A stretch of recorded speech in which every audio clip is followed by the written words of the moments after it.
Sampai kapan sih batas waktu si debt collector dari pinjaman online ini menagih? Sampai berapa bulan? Ataukah sampai berapa tahun mereka akan berhenti dan tidak akan lagi menagih, tidak akan lagi meneror, tidak akan lagi marah-marah cara menagihnya? Bismillahirrahmanirrahim. Assalamualaikum warahmatullahi wabarakatuh. Welcome back to my channel, Jamal Official Vlog, ngobrol bareng Abah Jamal. Alhamdulillah diberikan nikmat sehat, nikmat kuat, dan tetap tersenyum serta bahagia ya menonton video kali ini. Yang mana video kali ini Abah ambil, ya memang Abah lagi pengen di luar nih. Jadi syuting di salah satu kota ya. Abah tidak sebutkan kotanya di mana ya. Ya, di sini pemandangannya luar biasa bagus ya. Abah ini ada di salah satu tempat perbelanjaan ya, minimarket.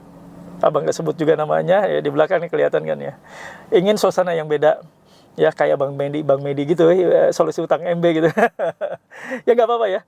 Biarkan mencari suasana, biar kita juga fresh, relax ya. Jadi Anda menontonnya nggak bosan ya, nggak ada di ruangan terus ya. Nah, kali ini akan Abah bahas nih. Sampai kapan debt collector pinjol itu menagih kalian? Sampai berapa tahunkah mereka menagih kalian, atau sampai berapa lama, berapa bulan mereka akan stop tagih kalian? Abah akan bahas, Abah akan kupas setelah yang satu ini.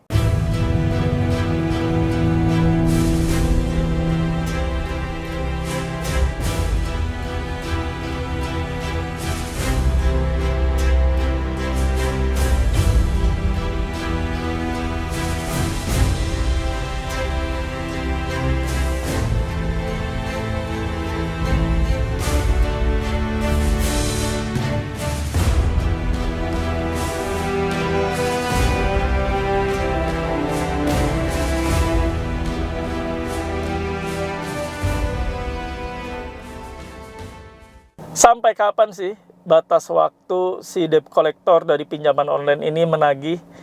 Sampai berapa bulan?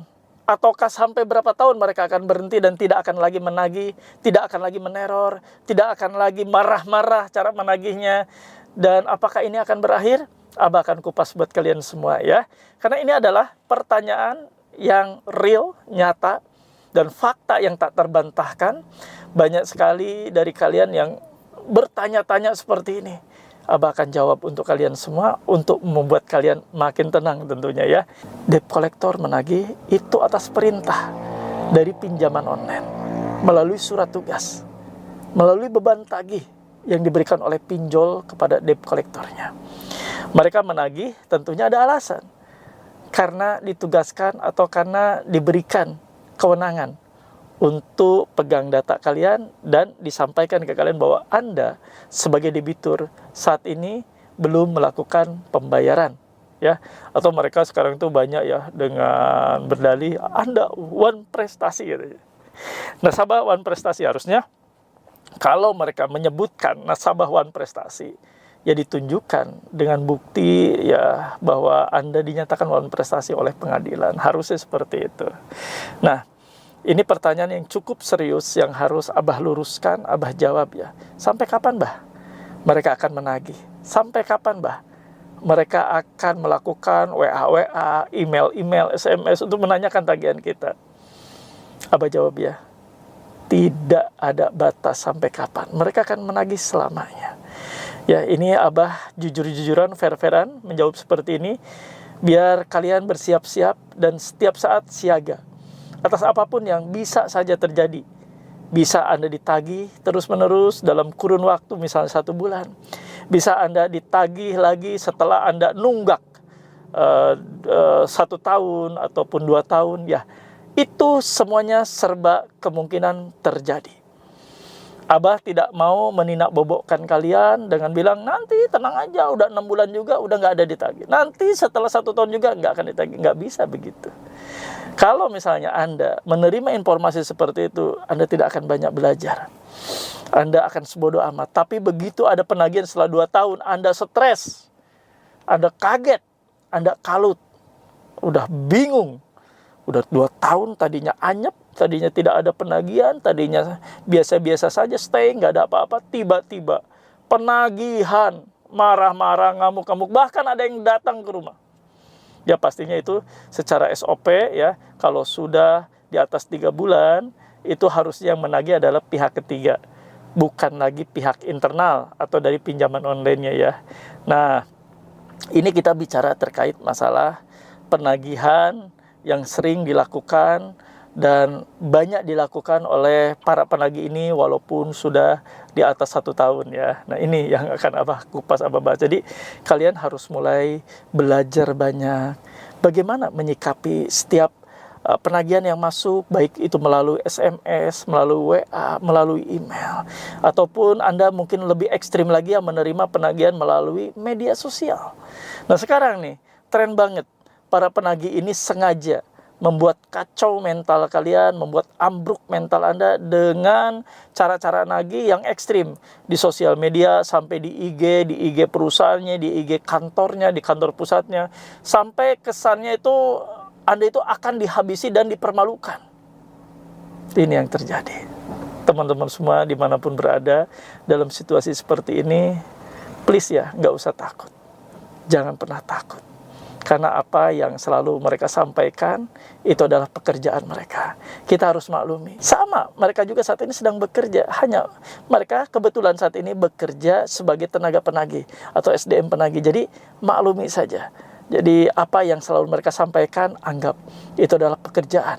Mereka sedang mengais rezeki, mereka sedang mencari rezeki untuk kebutuhan hidup anak istrinya atau keluarganya. Sama seperti kita. Nah, setelah itu kita maklumi bahwa semua itu adalah resiko. Resiko ketika kita ngutang, tidak ada batas waktu kapan stop utang itu ditagih. Semuanya serba kemungkinan ditagih. Termasuk Anda tidak bisa menentukan atau memastikan mereka sudah selesai, tidak akan lagi Anda lagi, tidak bisa. Ya, karena data Anda itu akan dioper lagi ke pihak ketiga atau alih daya penagihan atau agensi ya. Karena itu sesuai dengan peraturan di POJK bahwa mereka setelah menunggak, debitur menunggak, si pihak dari kreditur atau pinjol ini boleh untuk mengalihkan penagihan kepada pihak ketiga. Namun harus sesuai dengan aturan. Pihak ketiganya harus sesuai dan memiliki sertifikasi para penagihnya sesuai dengan ketentuan-ketentuan dan aturan-aturan yang berlaku yang ditetapkan oleh POJK tersebut. Ya, dan yang pastinya standar penagihan harus tetap dipegang sama seperti standar penagihan yang diberlakukan oleh pinjaman online-nya, oleh internal dari kolektornya. Seperti itu kawan. Jadi tidak ada batasan sampai kapan mereka nagih, sampai mereka lelah, sampai mereka malas untuk nagih Anda, sampai data Anda udah dianggapnya udah busuk datanya, udah nggak bisa lagi ditagih. Nah, seperti itu kawan. Bahagia aja, Anda senyum aja.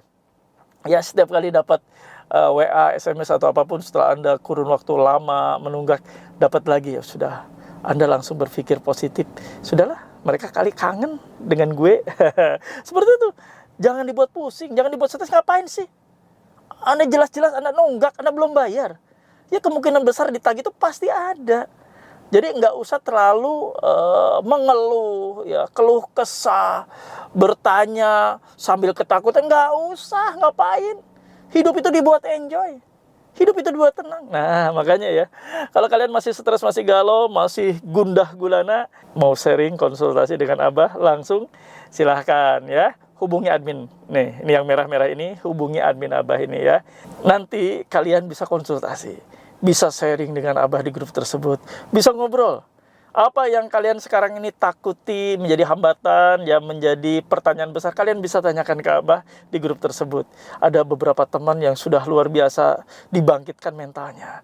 Ada juga teman-teman kalian ya yang saat ini Abah jadikan sebagai mentor yang luar biasa. Punya pengalaman, punya ilmu yang sama dengan Abah, nanti akan bantu kalian untuk menjawab setiap pertanyaan dan keluh kesah kalian. Silakan join dan gabung, banyak manfaatnya. Ada grup reguler dan ada grup VIP. Nah, setiap Anda setelah selesai registrasi, Anda misalnya sudah bayar registrasi, maka nanti Anda akan mendapatkan ya ini stiker dilarang masuk. Ini untuk mencegah debt collector masuk sembarangan ke rumah Anda. Jadi pasang ini di rumah Anda setelah Anda nanti registrasi dan bayar, maka Anda dikirim ini pasang ya di rumah kalian. Jadi kalau misalnya setelah dipasang ya, ada debt collector datang tanpa permisi, tanpa izin ke kalian untuk masuk menagih ke rumah Anda, maka diduga mereka melanggar pasal 167 ayat 1 KUHP dan di pasal 257 ayat 1 Undang-Undang Nomor 1 tahun 2023. Bisa berpotensi di penjara mereka ya.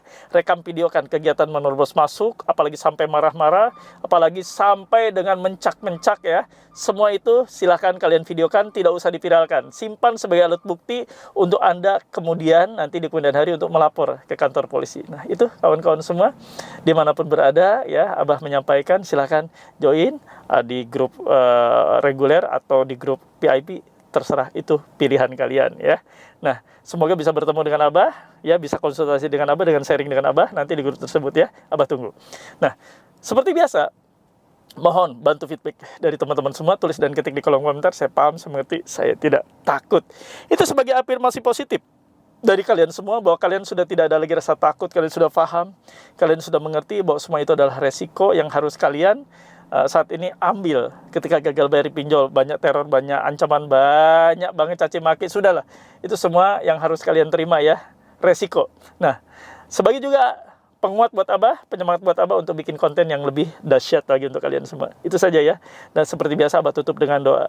Di video Abah selalu istimewa. Ada doa, dibuka dengan doa, ditutup dengan doa. Doa Abah pimpin. Bismillahirrahmanirrahim. Ya Allah, ya Rabb, ampuni kami semua ya Allah. Ampuni kami ya Allah.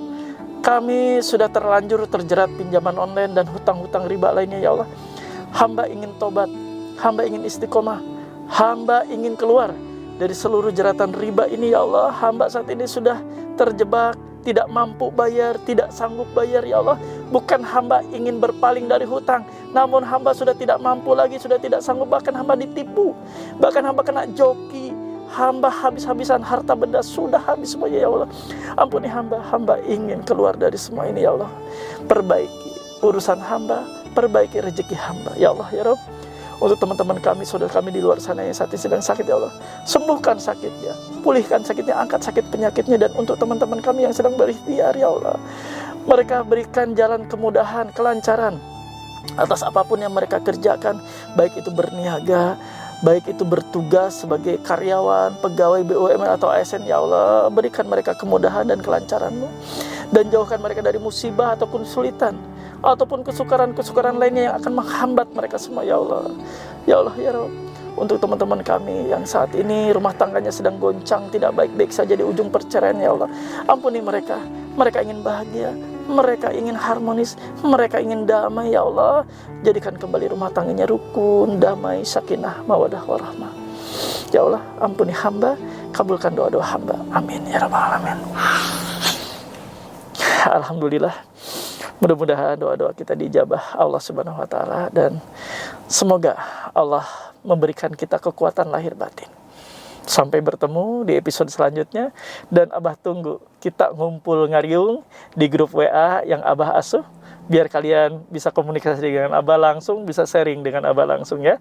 Terima kasih, Abah izin mendahului, dan sebelumnya Abah mohon maaf apabila ada lisan, tutur kata yang tidak enak, menyinggung kalian, yang tidak berkenan di hati kalian, mohon dimaafkan ya. Abah tempatnya hilaf karena sebagai manusia tentu ladangnya kesalahan, ladangnya hilaf. Dan terima kasih semuanya yang sudah menonton dari awal sampai akhir. Semoga jadi terbaik untuk kalian, semoga menjadi guide dan menjadi informasi dan edukasi yang terbaik. Terima kasih. Abah izin mendahului, izin pamit.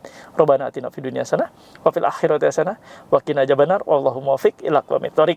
Wabillahi taufiq wa hidayah. Wassalamualaikum warahmatullahi wabarakatuh. Salam akal sehat. Bravo.